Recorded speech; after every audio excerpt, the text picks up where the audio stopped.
Hi, இந்த வீடியோவில் என்ன பார்க்க போகிறோன்னா லைனிங் வச்சு எப்படி அட்டாச்சிங் பண்ணுறது மெயின் கிளாத்லன்னு தான் பார்க்க போகிறோம். ஃபஸ்ட்டு பாருங்கள், நான் எப்படி விரல் வச்சு ஸ்டிச்சிங் பண்ணுறனோ அதே மாதிரி ஸ்டிச்சிங் பண்ணுங்கள். எந்த ஒரு சுருக்கமும் இல்லாமல் பர்ஃபெக்டாக நீட்டாக வரும். இப்போ பாருங்கள், அந்த பாயிண்ட்லாம் இருக்குது இல்லையா, அதுக்கு கொஞ்சம் கேப் விட்டுட்டு ஸ்டிச்சிங் வர நேராக பிடிச்சி ஸ்டிச்சிங் பண்ணணும்.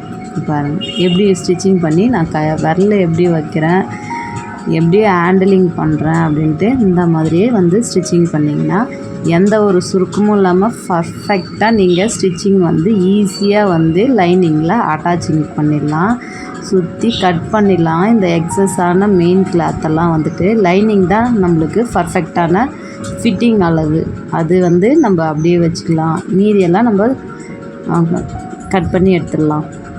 கட் பண்ணி எடுத்துகிட்டு இன்னொரு பீஸும் அந்த மாதிரியே வச்சு ஸ்டிச்சிங் பண்ணியிருக்கேன். அதையும் பாருங்கள், இதில் எந்த ஒரு சுருக்கமும் இருக்காது. டாட் வந்து நம்ம பிடிக்கிறதுக்கும் வந்துட்டு ரெண்டுமே தனித்தனியாக இருக்காது. ஓகேங்களா?